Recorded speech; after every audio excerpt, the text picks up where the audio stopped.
At 9:14 a.m., my 19-year career at Apex Sealants was packed into a single cardboard box. I'm Margaret Gentry, 48, their senior polymer chemist. The CEO's son-in-law just fired me to cut costs, never realizing my maiden name, Margaret Whitfield, holds the patent to their entire 94 Malers operation. The rain was coming down in that steady, gray Toledo way, streaking the high, narrow windows of Lab B with lines of soot from the nearby refinery. I had just finished my first cup of lukewarm, bitter coffee when Brody Miller walked in. He didn't wear a lab coat. He wore a tailored navy suit that looked like it belonged in a Chicago high-rise, not a drafty industrial park where the air always smelled of sulfur and curing polyurethane. He didn't look at me either. His eyes were glued to a sleek tablet, his thumb flicking through spreadsheets with the practiced ease of a man who had never gotten grease under his fingernails or spent a night calibrating a mass spectrometer. "Margaret," he said, not looking up, "we're making some structural adjustments, streamlining the overhead. As of today, your position as senior lab manager has been dissolved."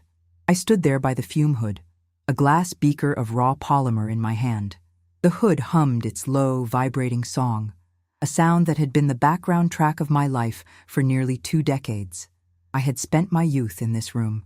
I had breathed in these fumes, memorized the exact temperature fluctuations of the curing ovens, and sacrificed my knees to these unforgiving concrete floors.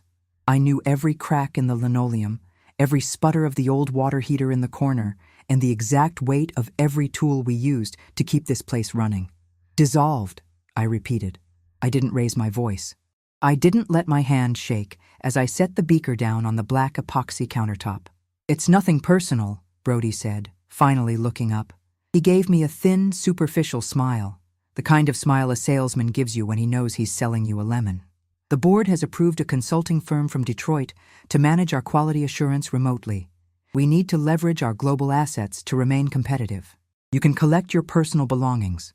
We've prepared a standard 2-week severance package, contingent on you signing a standard non-compete and release of liability." I looked at him, really looked at him. He was 29 years old. His father-in-law, Sterling Vance, had built this company from a 3-man shop in a rented garage. But Sterling had suffered a stroke last winter, and his daughter, Victoria, a woman whose only connection to manufacturing was the luxury German SUV she drove to her country club, had handed the reins to Brody. Brody wanted to prove he was a visionary. He wanted to trim the fat, and in his eyes, a 48-year-old woman making a comfortable, hard-earned salary was the ultimate definition of fat. If you've ever sat across from someone who is young enough to be your child, listening to them explain your own life's work as if it were a minor math error on a spreadsheet, then you know the cold, quiet stillness that settles in your chest. It isn't anger. Not yet. It's a profound, chilling clarity. Some of you might be sitting at your own kitchen tables right now, wondering how you became invisible to the people who profit from your sweat. I want you to hold on to that feeling, because that quiet stillness is where your power begins. "I see," I said. My voice was as level as the Toledo horizon. "And Sterling? Does he know about this?" Brody's smile stiffened, his fingers tightening slightly around his tablet. "Mr. Vance is retired from day-to-day operations, Margaret. I have full authority here. Now, if you'll excuse me, I have a meeting with the regional sales team. HR has already deactivated your badge. You have until 10 o'clock to vacate the premises." He turned on his polished leather shoes and walked out, leaving the door to swing shut behind him with a soft, dismissive click. I stood alone in the lab for a full minute. The silence of the room felt heavier than the hum of the hood. Then, the door to the break room creaked open, and Clara slipped out. Clara was 26, a junior technician I had hired 3 years ago when she was struggling to finish her associate degree while raising her toddler. Her eyes were red, her face pale, and she was clutching a stained dish towel to her chest as if it could shield her from the storm. "Margaret," she whispered, her voice cracking. "I heard. I was restocking the chemical cabinet. They can't do this. You are this lab. Nobody else knows how to calibrate the high-viscosity batches for the Boeing contract. If you leave, the whole line will fail quality assurance within a week. They don't understand the chemistry. They think they can automate it, Clara," I said softly. I walked over to the supply closet and pulled out a dusty, double-walled banker's box. The cardboard was rough under my fingers, a humble container for 19 years of devotion. "It's not fair," Clara cried, a tear finally escaping and running down her cheek. "You helped build this place. When Tom passed away, you were back at your bench 3 days later because the military cargo contract was behind schedule. You gave them everything. You lived on vending machine crackers and cold coffee just to make sure the shipments went out." She was right. When my husband, Tom, died of a sudden aneurysm 15 years ago, this lab had been my sanctuary. I had poured my grief into the formulas, locking myself in here until the early hours of the morning, finding comfort in the predictable, logical laws of chemistry when my personal life had been shattered into 1,000 jagged pieces. I had changed my name to Margaret Gentry when Tom and I married, leaving behind the name I had used when I first walked through these doors as a 29-year-old visionary with a fresh patent and a dream. "It's business, Clara," I said, comforting her even as I began packing my things. "And sometimes business people make decisions based on the numbers they see, without understanding where those numbers come from." My father, Arthur Whitfield, had been a brilliant but quiet man. He always told me, "Margaret, the world will try to buy your mind for pennies, but as long as you keep the deed, they can only rent it." He had been the co-founder of the original partnership, Vance and Whitfield Research. He wore flannel shirts with acid-burned cuffs and spent his life chasing the perfect polymer chain.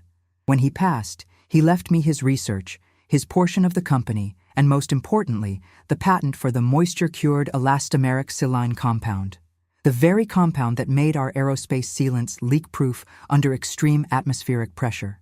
It was the patent that secured the $94 million defense and commercial contracts Apex currently enjoyed. When Sterling Vance bought out my father's share after his death, I stayed on as a chemist. We drafted a licensing agreement. It was a simple, ironclad document. The company, then rebranded as Apex, could use the Whitfield patent exclusively, but the license was contingent on 2 things: a monthly royalty paid to the patent holder and my continued active employment at the company. If I was ever terminated without cause, the license would immediately revoke, and all rights to the compound would revert solely to the patent holder. And who was the patent holder? Margaret Whitfield. When I married Tom Gentry, I legally changed my name. The HR files were updated, my tax forms reflected the change, and to everyone who arrived at the company after 2008, I was simply Margaret Gentry, the dependable, quiet lab manager who kept her head down, wore sensible New Balance sneakers, and did her job without complaint. Brody Miller had looked at the payroll sheet, saw Margaret Gentry, senior lab manager, and saw an easy way to trim $112,000 from the annual budget. He had never looked at the original patent documents filed in the secure corporate safe, which listed the inventor and owner as Margaret Whitfield. He didn't know that the quiet woman he was throwing out like yesterday's trash was the only person keeping his company from legal and financial ruin. "What are you going to do?" Clara asked, wiping her eyes with the sleeve of her oversized lab coat. I picked up my coffee mug, the one Tom had given me, with its faded blue lettering that read, "World's Okayest Chemist," and placed it gently next to the succulent. I looked around the room one last time, taking in the familiar scent of the polymers, the gray light on the stainless steel, and the quiet dignity of a space I had loved. "I'm going to pack my box, Clara," I said, looking her in the eyes with a calm that seemed to surprise her. "And then I'm going to walk out those doors." I taped the box shut with a single strip of packing tape. The sharp, tearing screech of the tape dispenser echoed in the quiet lab like a starting pistol. I picked up the heavy cardboard box, resting it against my hip, and walked out into the corridor, leaving behind the 19 years of my life that they had so casually discarded. As I passed the glass-walled executive offices, I saw Brody through the window. He was laughing, gesturing wildly with the designer coffee cup as he talked to one of his young associates. He didn't even look up as I walked by. He had no idea that the foundation of his entire empire was walking out the door in a cardboard box, leaving him with nothing but a name he had never bothered to research. I pushed open the heavy glass doors of the lobby and stepped out into the cool, damp Ohio air, the rain immediately washing over my face as I walked toward my 10-year-old Subaru. The drive home from the industrial park was a blur of gray water and flashing red brake lights. The windshield wipers of my old Subaru kept up a rhythmic, complaining squeak against the heavy Toledo downpour, a sound that seemed to mimic the steady, persistent thrum of my own thoughts. I took the back roads, avoiding the highway where the semi-trucks kicked up blinding sheets of spray. I needed time. I needed the miles to stretch out so I could let the numbness wear off and allow the cold, hard reality of what had just happened to settle into my bones. 19 years. It's a lifetime when you measure it in daily routines. It's thousands of mornings waking up before the sun, packing a thermos of black coffee, and driving past the refinery stacks that line the horizon like giant soot-stained fingers. I had watched the seasons change through the high, narrow windows of Lab B, watching the winter snow pile up against the chain-link fences, and the humid Ohio summers turn the concrete floors slick with condensation. I had given that place the best years of my life, my sharpest mental energy, and the quiet endurance that only comes from knowing you are building something that matters. And in less than 10 minutes, a young man who wasn't even out of elementary school when I signed my first contract had swept it all away with a flick of his thumb on a sleek glass screen. When I pulled into the driveway of my small, yellow-painted bungalow, the house looked quiet and reassuringly ordinary. The porch light I had forgotten to turn off that morning cast a warm, amber glow through the sheets of rain. I sat in the car for a moment, my hands still gripping the steering wheel, looking at the cardboard box sitting on the passenger seat. The succulent in its chipped ceramic pot was tilted slightly, its fleshy green leaves pressing against the side of my faded blue coffee mug. This was the sum total of my physical presence at Apex Sealants, a box of trinkets and a handful of dust. If you've ever sat in your car in your own driveway, staring at the steering wheel and feeling the sudden, terrifying weight of being completely disposable, you know the temptation to just let the tears come, to let the unfairness of it wash over you until you feel like you're drowning. I won't lie to you. My throat tightened, and for a second, the image of my kitchen window blurred behind a hot screen of tears. I thought of Tom and how he used to meet me at the door with a dry towel for my hair on rainy days like this. I felt the profound, aching emptiness of an empty house. But then I looked down at the cardboard box again, and I remembered my father's quiet, rumbling voice. "Margaret, the world will try to buy your mind for pennies, but as long as you keep the deed, they can only rent it." I took a deep breath, letting the cool, damp air fill my lungs, and wiped my eyes with the sleeve of my cardigan. The time for crying would have to wait. Right now, I had work to do. I carried the cardboard box inside, setting it down on the pine kitchen table. The table was old, its surface scarred with a dark burn mark near the edge where I had set down a hot iron 20 years ago when Tom and I were first setting up house. I walked down the short, carpeted hallway to the spare bedroom, the room we had always intended to turn into a nursery, but which had eventually become a home office filled with tall, metal filing cabinets and shelves of old chemistry textbooks. In the back of the closet, tucked beneath a stack of handmade quilts my grandmother had sewn out of old flannel shirts, was a heavy, gray steel lockbox. It wasn't fancy. It didn't have a digital keypad or a biometric scanner. It was a solid, fireproof box with a simple physical keyhole. I reached into the pocket of my purse, pulled out my ring of keys, and selected the small brass key that I had kept with me for nearly 2 decades. The lock turned with a heavy, satisfying clack. As I lifted the lid, the familiar scent of old paper and cedar blocks drifted up, a dry, comforting smell that contrasted sharply with the damp, chemical-laden air of the lab I had just left. Inside lay the history of my family's intellect. There were my father's hand-drawn molecular diagrams, his neat, slanted handwriting filling the margins of yellowed legal pads.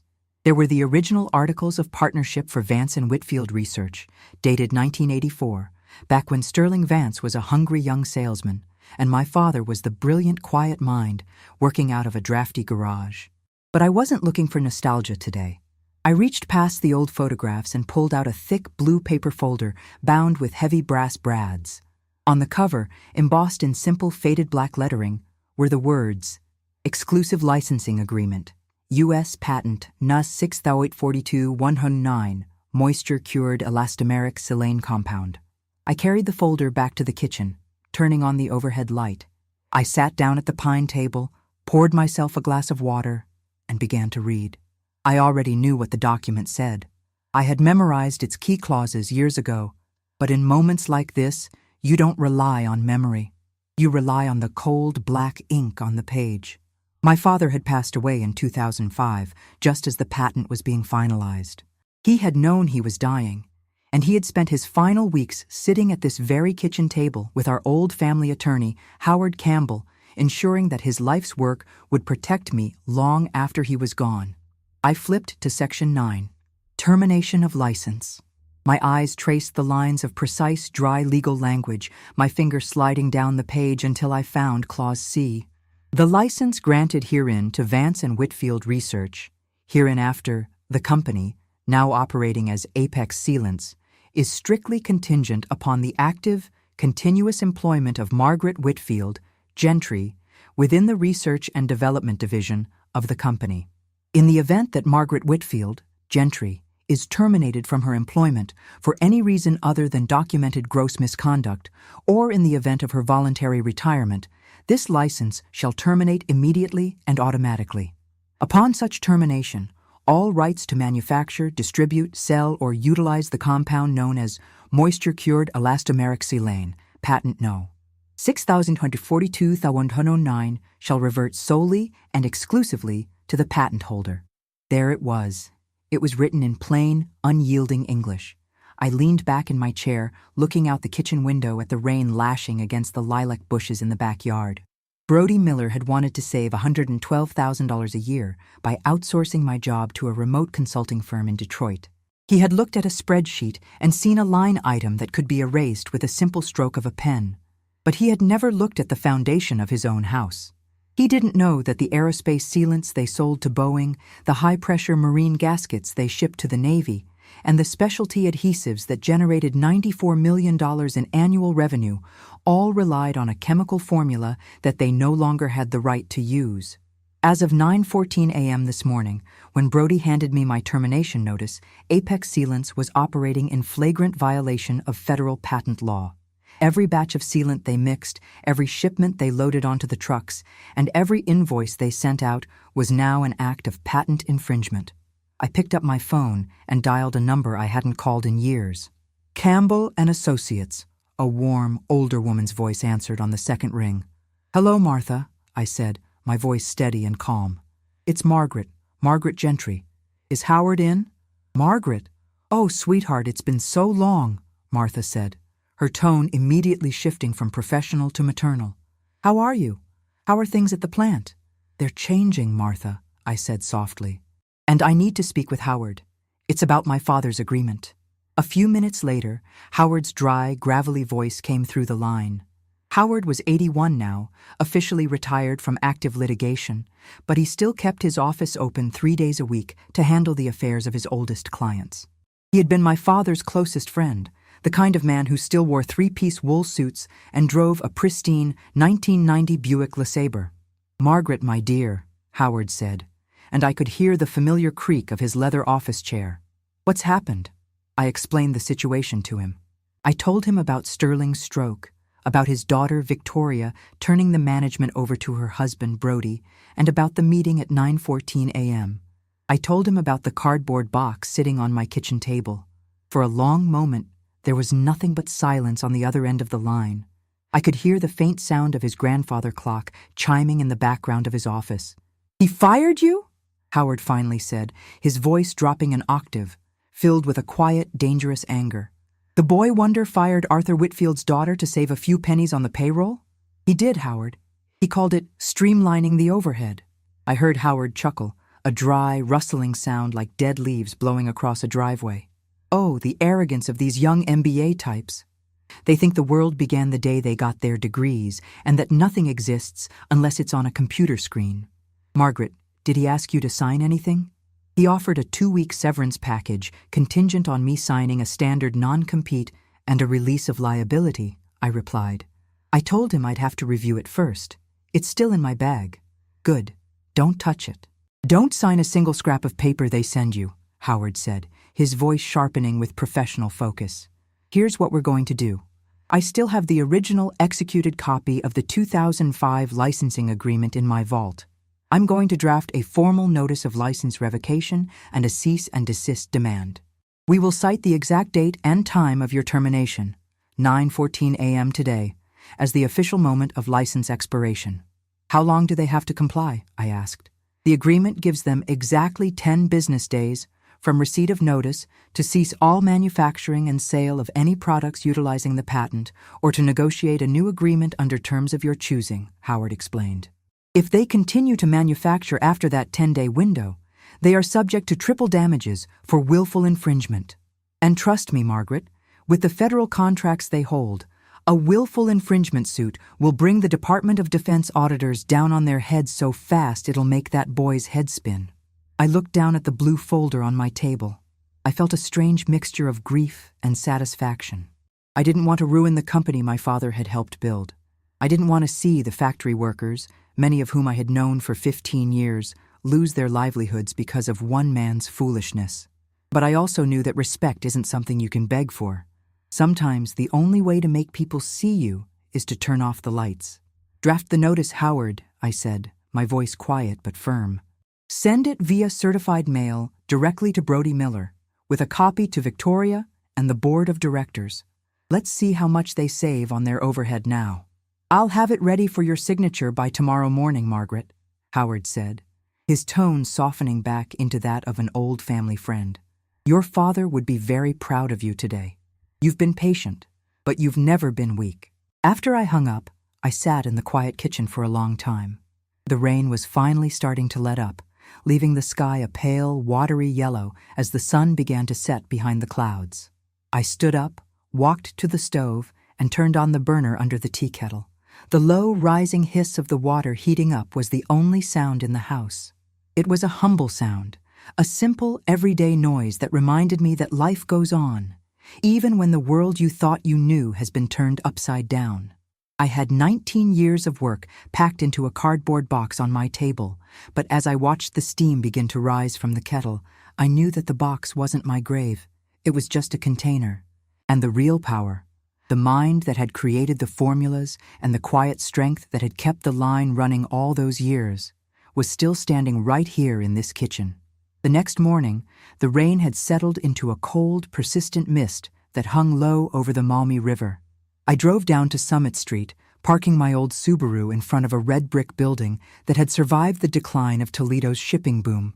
Howard's office was on the 4th floor, reached by an old Otis elevator with a black accordion gate that groaned as it climbed.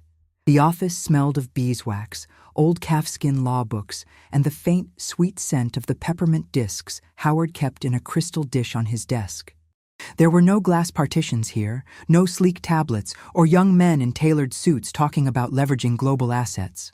There was just Howard, wearing a faded Harris tweed jacket that had seen at least 3 decades of service, sitting behind a massive oak desk that had belonged to his grandfather. "Sign here, Margaret," Howard said, pointing a thick, spotted finger at the bottom of a crisp white page. He handed me a heavy black fountain pen.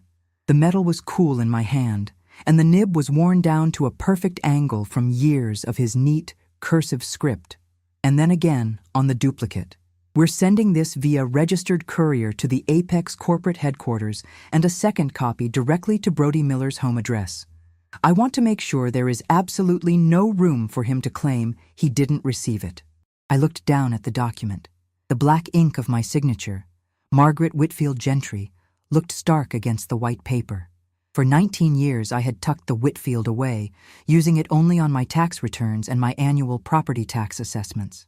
To sign it now felt like waking up a part of myself that had been sleeping since my father died. It felt like reclaiming a birthright.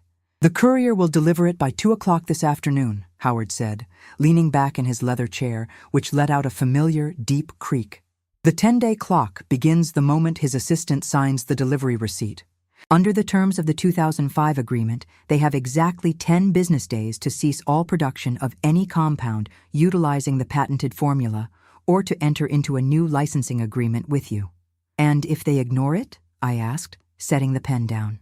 Howard smiled, a slow, grim turning of his lips that showed he still had plenty of fight left in him. If they ignore it, they commit willful patent infringement. In the eyes of the federal courts, that's the equivalent of walking into a bank and walking out with the vault. The damages are tripled, and the court can issue an immediate injunction to shut down their production line. And because they have active defense contracts, the Department of Defense will suspend their vendor status the moment a formal dispute is filed. Brody Miller thinks he's playing a game of chess. He doesn't realize he's playing with live ammunition. I thanked Howard, declined his offer of a cup of chicory coffee, and walked back out into the mist. When I got home, I did something I hadn't done in 19 years. I sat on my front porch in the middle of a Tuesday morning, wrapped in a thick wool cardigan, and watched the neighborhood wake up. I watched the mail carrier walk up the street, his blue uniform dark with rain at the shoulders. I watched the yellow school bus rumble past the corner. If you've ever spent your entire adult life running on someone else's schedule, measuring your days by the punch clock, the production quota, and the constant low-grade anxiety of a late shipment, then you know how terrifying a quiet Tuesday morning can be. You feel like you're breaking a rule just by breathing the fresh air. You feel like at any moment, someone is going to call your name and demand to know why you aren't at your bench. But as I sat there, holding a warm mug of black tea in both hands, that anxiety didn't come. Instead, I felt a deep, steady rhythm returning to my chest. I wasn't running from anything anymore. I was just waiting. At 1:45 p.m., my phone buzzed on the arm of the wicker chair. It was an email notification on my personal account. The sender was hrnotifications@apexsealants.com. I opened it. It was a standardized, automated message from their corporate offboarding system. It reminded me that my health insurance would terminate at the end of the month, and that my unsigned severance package, the one offering 2 weeks of pay in exchange for my signature on a non-compete clause, would expire in 7 days. A minute later, another email arrived. This one was from Brody's personal corporate address. It was brief, written with the clipped, dismissive tone of a man who believed he was doing me a favor by acknowledging my existence. Margaret, the email read, "We haven't received your signed severance agreement yet. Please ensure this is returned to HR by Friday so we can process your final check. We want to make this transition as smooth as possible for you. Best of luck in your future endeavors. Brody Miller, Chief Operating Officer." I looked at the screen of my phone for a long time. I could picture him sitting in his high-backed leather chair in the corner office, the one with the view of the shipping docks. He probably had his polished leather shoes resting on the corner of his desk, his fingers tapping impatiently on his tablet as he waited for his next meeting. He thought I was sitting in my kitchen, crying over my bills, desperate for those 2 weeks of salary to buy groceries. He thought he had won. I tapped the reply button. I kept my words simple, polite, and completely devoid of any hint of what was coming. "Dear Brody," I wrote, "thank you for the reminder. I am currently reviewing the severance documents with my legal advisor to ensure I fully understand the terms before signing. I will be in touch soon. I hope you are having a productive week. Sincerely, Margaret Gentry." It was the perfect bait. It painted me as the slow, cautious, slightly overwhelmed older woman he believed me to be. It would make him chuckle, perhaps even roll his eyes at his associates about how the old guard just couldn't handle the speed of modern business. It would keep him quiet, complacent, and completely blind to the registered mail courier currently driving up the Industrial Parkway. At 3:12 p.m., my phone rang. It was Clara. I answered on the first ring. "Clara, are you okay?" I heard her taking a shaky breath, the background noise of the lab, the high-pitched whine of the ventilation system, and the clinking of glassware, filtering through the speaker. "Margaret," she whispered, her voice tight with panic. "It's already starting to go wrong. They brought in the consultants from Detroit this morning. 2 guys in matching gray polo shirts with some proprietary software on their laptops. They didn't even look at the mixing logs. They just plugged their system into the automated feed lines for Batch 404. Batch 404 was the specialized Selene compound for the Boeing contract. It was our most delicate formulation, highly sensitive to environmental factors. "What happened?" I asked, my voice remaining calm and level. "The humidity in the room jumped to 65% because of the rain," Clara said, her words tumbling out in a rushed, frantic stream. I tried to tell them. I told them that when the humidity is this high, we have to reduce the catalyst feed by 4%, or the mixture will skin over in the tanks before it can be barreled. But the guy, Tyler, his name is Tyler, he just laughed. He said their software automatically adjusts for ambient conditions based on the regional weather feed. He told me to go back to restocking the inventory. And did it adjust? No, Clara cried, sounding close to tears. The regional weather feed is taken from the airport, which is 15 miles away. It doesn't account for the steam leak we have in the wall of Lab B. The first batch is already starting to gel in the holding tank. It's like warm taffy, Margaret. They're trying to pump it into the shipping drums, but the pressure valves are screaming. If they don't shut down the line and clean the headers with solvent within the next hour, the whole manifold is going to clog. That's $40,000 worth of material, and it'll take 3 days to rebuild the valves. I closed my eyes for a brief second, feeling a sharp pang of professional grief. I had designed those valves myself. I had spent 3 weeks of my life in 2012 working with a local machinist to get the tolerances exactly right, so the sticky, raw polymer wouldn't bind the steel gates. It was a beautiful, elegant piece of engineering, and these fools were about to ruin it because they trusted a weather app more than the person who had spent 19 years in the room. If you've ever had to sit on your hands and watch someone ruin a perfectly good thing just because they wouldn't listen to the person who built it, you know the physical ache that comes with it. You want to scream. You want to run down there, grab the wrench out of their hands, and fix it yourself. But sometimes, you have to let them break it. Sometimes, the only way to teach a child not to touch a hot stove is to let them burn their fingers. Clara, listen to me, I said, my voice steady, acting as an anchor for her panic. Do not touch the valves. Do not try to fix the catalyst feed. Did you put your warnings in writing? Yes, she whispered. I sent Tyler an email from my corporate account 20 minutes ago. I CC'd Brody and the floor manager. I told them the humidity in the lab was too high for the automated feed. Good, I said. That is your shield. Now, you walk away from the mixing station, go to the break room, get yourself a cup of tea, and do your inventory paperwork. If Tyler tells you to clear the line, tell him you aren't certified on the new software and you don't want to violate safety protocols. Let them handle the mess they made.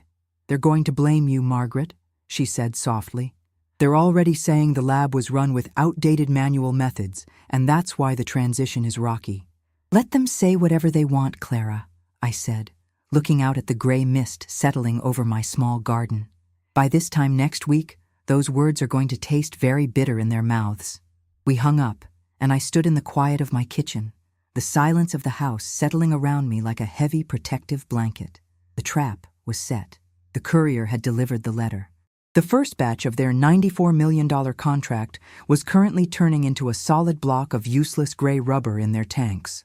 I walked over to the pine table, picked up my father's old blue folder, and slid it back into the steel lockbox.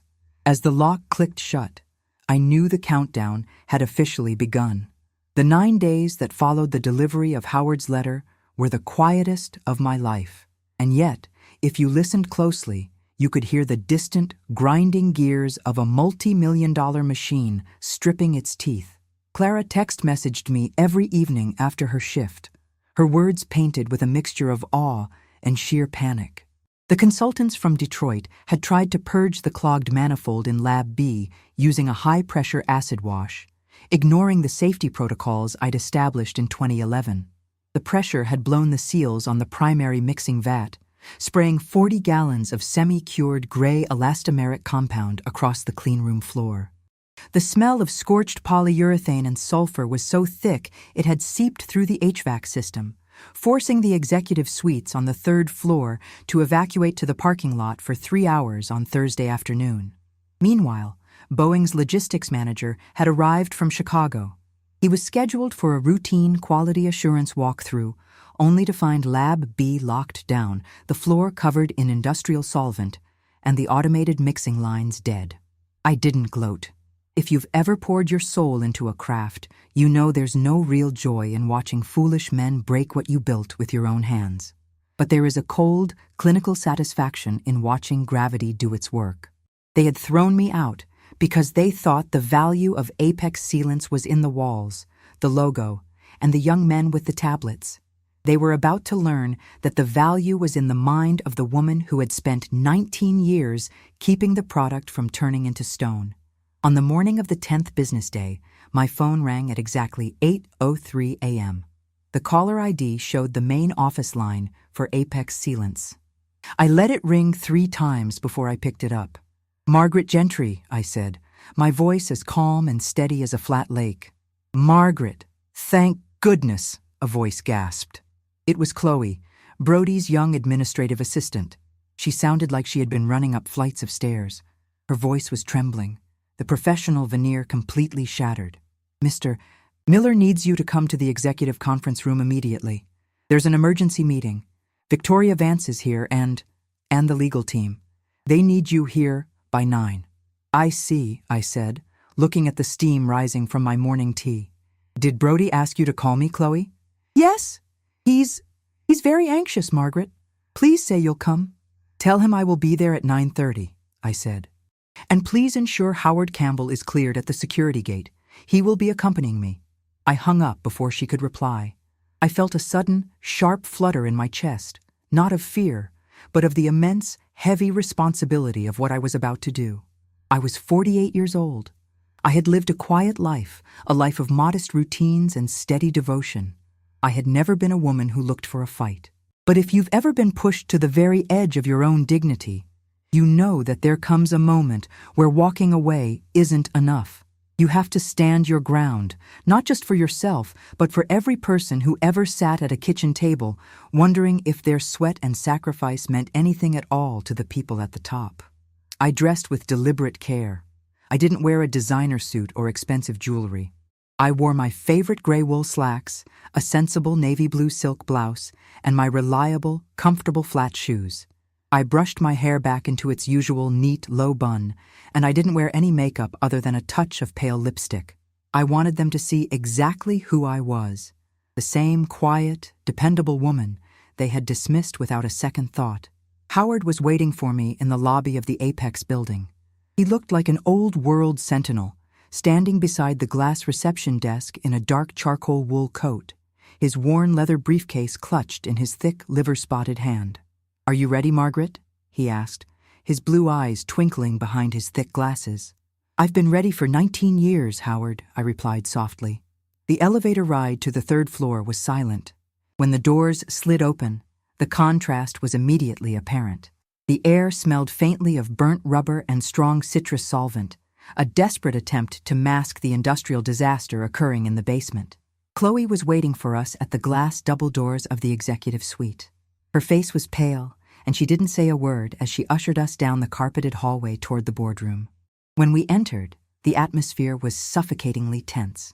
Brody Miller was sitting at the head of the long, polished mahogany table.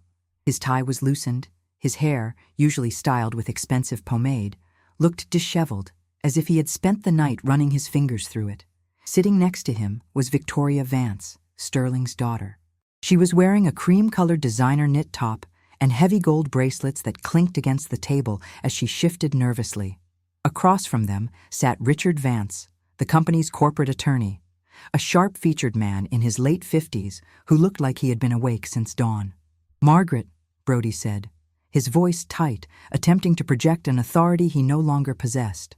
He didn't stand up. "Thank you for coming. Sit down, please." I didn't sit. I walked over to the windows, looking out at the gray Toledo sky before turning back to face him. Howard remained standing beside me, his briefcase resting on the back of an empty leather chair. "We don't have much time, Margaret," Brody continued, flicking his fingers toward a thick stack of papers in front of him. "We received this highly irregular letter from your attorney. I'm going to assume this is some sort of misunderstanding or a desperate negotiating tactic. We are currently facing some minor technical issues in Lab B due to the transition, and we're prepared to offer you your job back. We'll even increase your salary by 10%, provided we put this nonsense about a patent revocation to rest immediately." I looked at him, and for a brief moment I felt a deep, profound pity. He still didn't understand the world he was operating in. He thought this was a negotiation. He thought everything could be solved with a 10% raise and a firm handshake. "It's not a misunderstanding, Brody," I said, my voice quiet, carrying the weight of the 19 years I had given to this company. And it's not a tactic. Richard Vance, the corporate attorney, leaned forward, his eyes locked on Howard. Mr. Campbell, let's be reasonable. The 2005 licensing agreement for the moisture-cured elastomeric saline patent was signed between Vance and Whitfield Research and a Margaret Whitfield.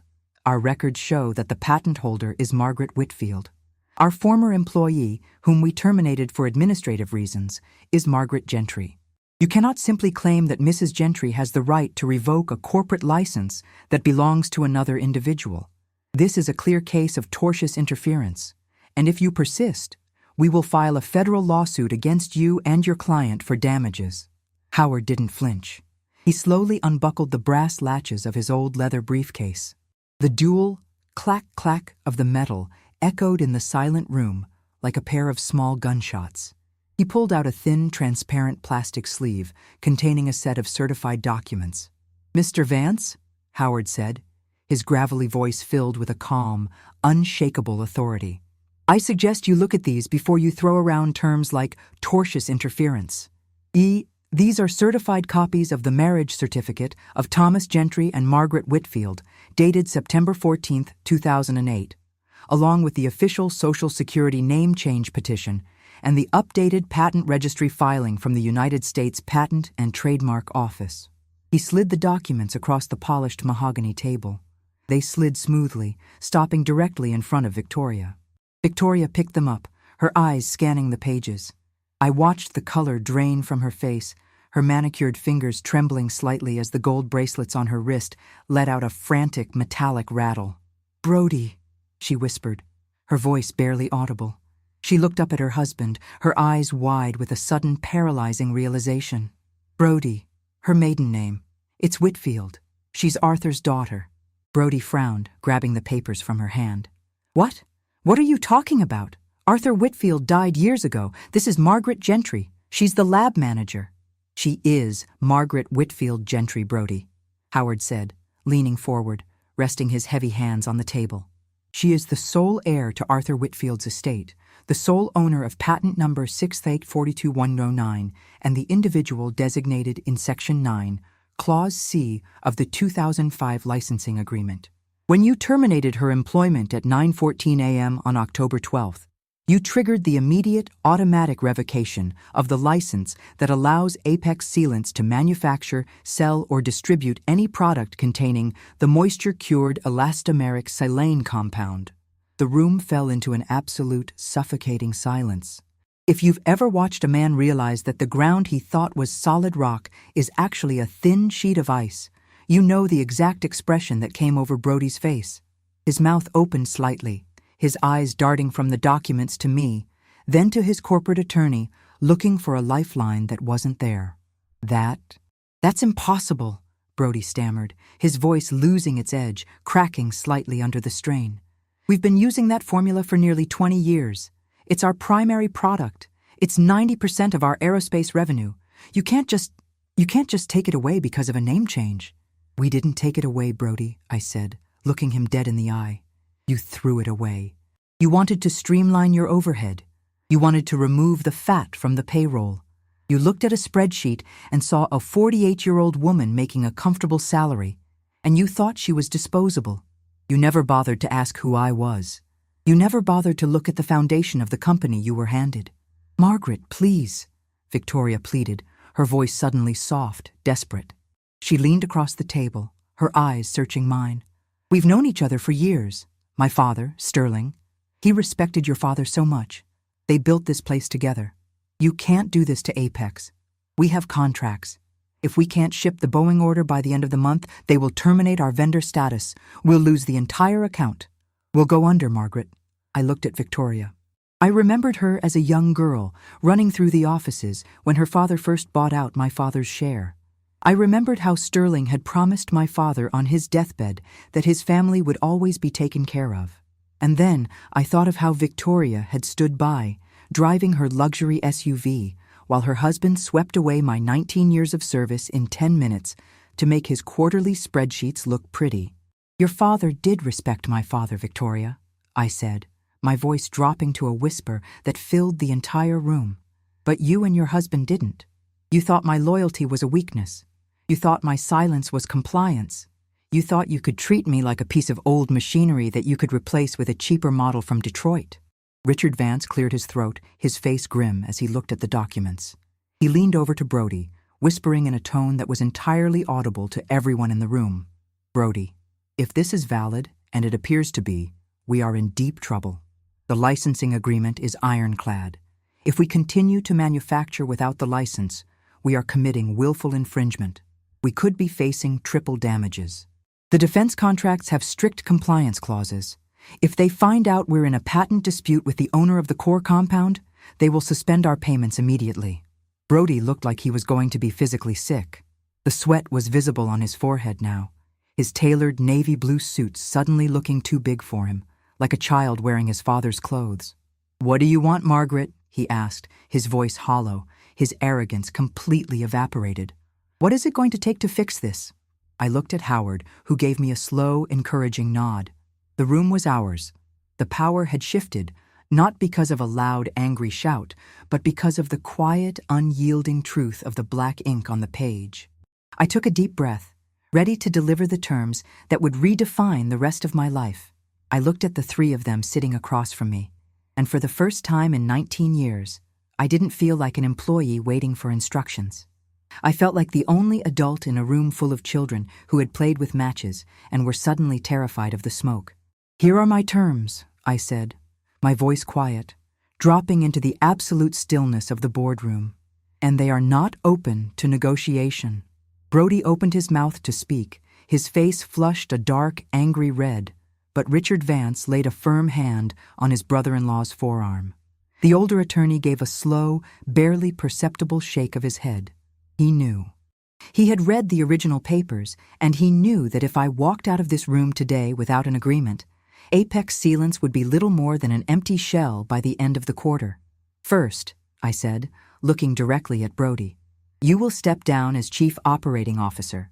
You will have no operational authority over Lab B, no control over production, and you will not set foot on the manufacturing floor again.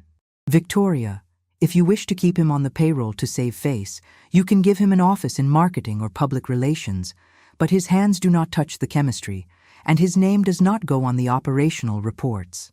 Brody's jaw clenched so hard I could hear the joint click from across the table. "You can't do that," he hissed, his voice trembling with a mixture of rage and humiliation. "This is a family business." "It was my family's business before it was yours, Brody," I said, my voice remaining perfectly level.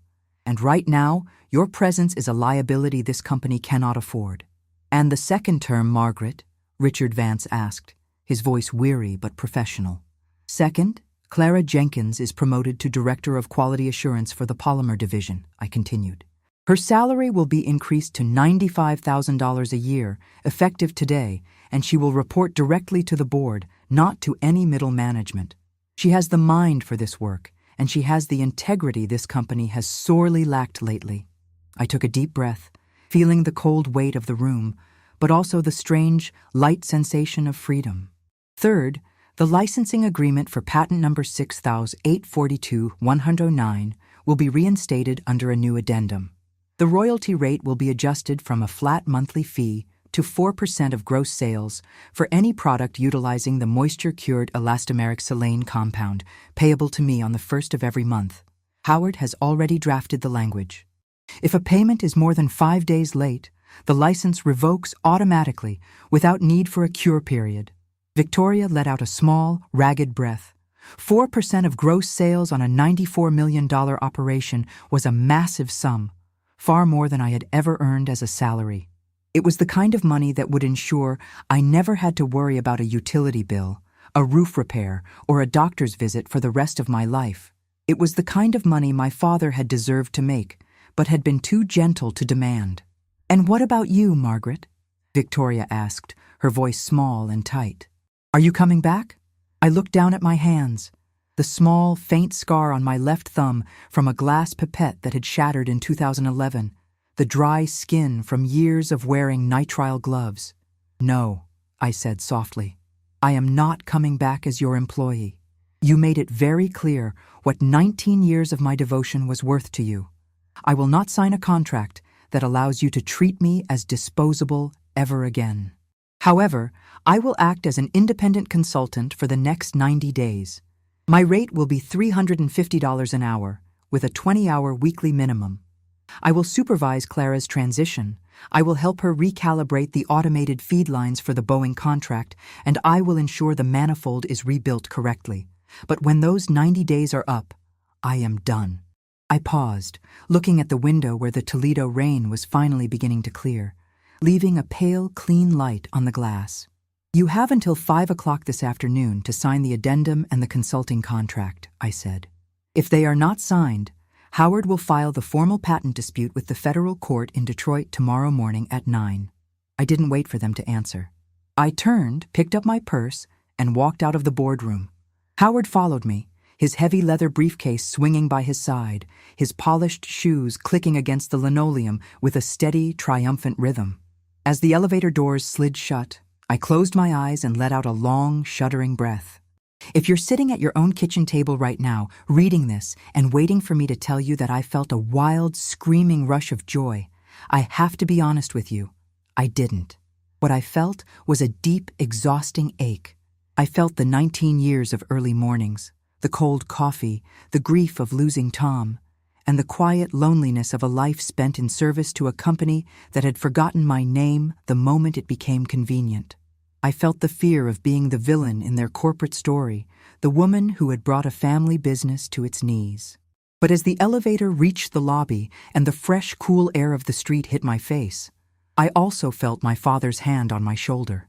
I felt the truth of who I was. I was Margaret Whitfield.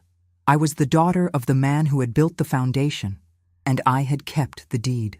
The next 3 months were a blur of hard, satisfying work. I didn't go back to the third-floor executive suites. I stayed in Lab B, wearing my old lab coat, my sensible New Balance sneakers, and my hair pulled back into its familiar bun. Clara and I worked side by side, just as we always had, but the dynamic had changed. She wasn't just my assistant anymore. She was my successor.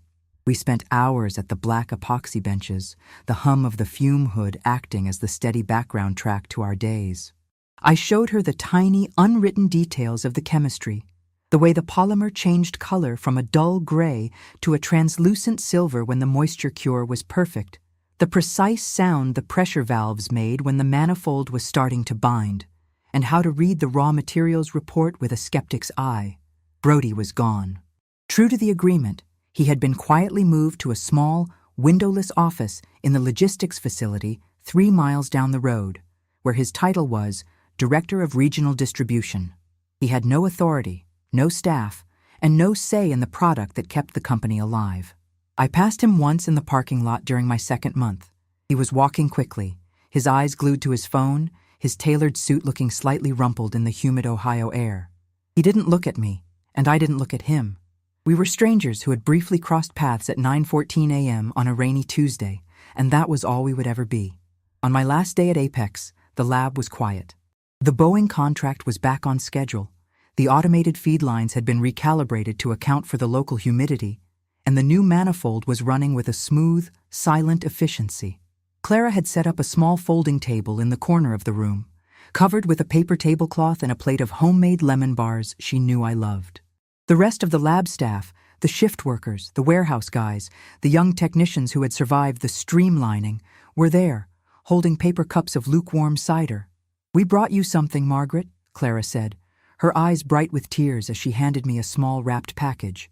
I opened it carefully, my fingers tracing the rough wrapping paper. Inside was a beautiful custom-made wooden display box. On the glass lid, etched in neat gold lettering, were the words, Vance and Whitfield Research, Lab B. Inside the box, resting on a bed of dark blue velvet, was my old, faded blue coffee mug, the one Tom had given me, with its chipped handle and its worn lettering that read, World's Okayest Chemist. "We found it in the break room cabinet," Clara whispered, wiping her eyes with her sleeve. "We wanted to make sure it stayed where it belonged, but we thought you might want to take it home this time."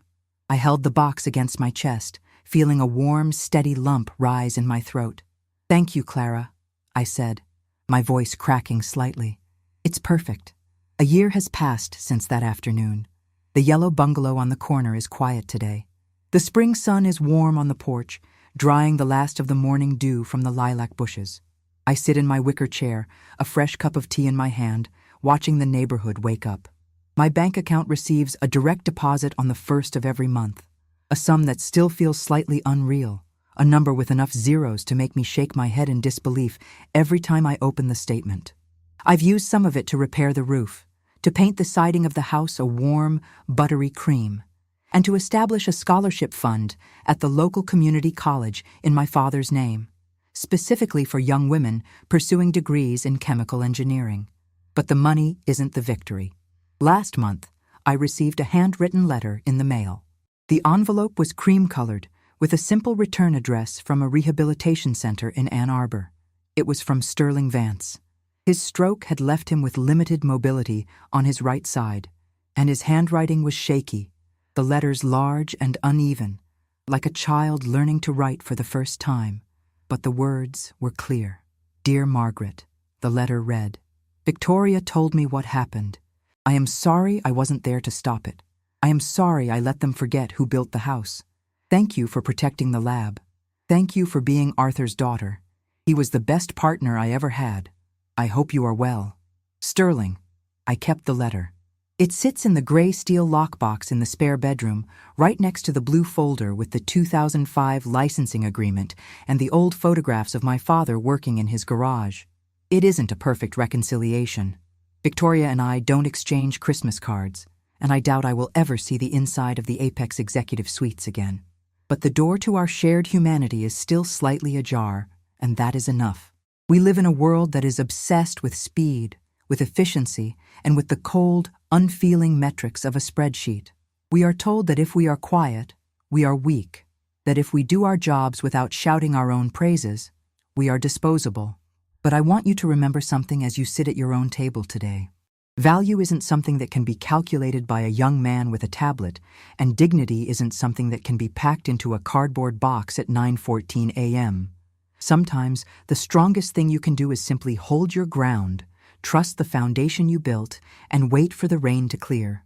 I took my tea mug and went back inside, the hum of my own kitchen stove welcoming me home.